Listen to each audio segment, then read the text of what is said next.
Once upon a time in a peaceful village surrounded by rolling hills, there was a young boy named Leo.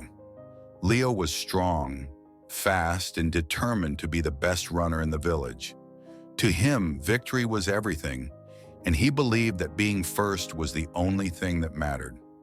One day the village held a grand race, and Leo was eager to prove himself. Two other boys, just as fast and eager as him, stepped forward to compete. The race began, and the three dashed across the field with all their might. Leo pushed harder, his legs moving like the wind, and crossed the finish line first. The crowd erupted in cheers, clapping and praising his speed. An old wise man, sitting quietly among the villagers, watched with calm eyes. He did not cheer, nor did he smile. Feeling proud, Leo called for another race. This time, two new challengers, even stronger and faster, stepped forward. The race began, and once again, Leo gave it his all. He surged ahead and won. The crowd cheered once more, but the old man remained silent. Leo turned to the wise man.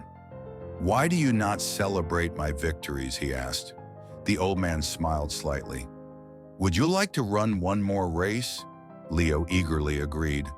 But this time, the wise man called forward two very different challengers, an elderly man with a cane and a young girl who had an injured leg.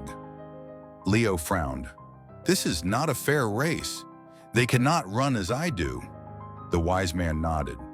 "Then race," he said, "but finish together." Leo hesitated, then walked over to the elderly man and the young girl. He took the girl's hand and supported the old man's arm. Together, they moved slowly toward the finish line. Step by step, they made their way, the entire village watching in silence.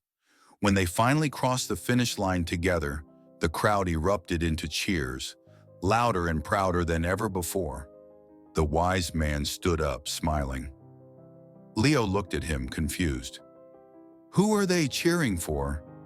The old man placed a hand on his shoulder. "This time, they cheer for the greatest victory of all, the victory of kindness, of running not just for yourself, but for others." Leo understood.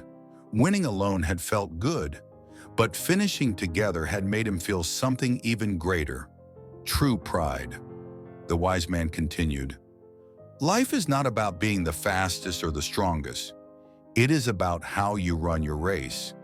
If you always run ahead alone, people may clap for you, but in the end, you will look back and see that you left others behind. But if you help others cross the finish line with you, that is the greatest victory of all. The true champion is not the one who finishes first, but the one who lifts others up along the way." Thanks for watching. Subscribe for more powerful life lessons and stories that change perspectives.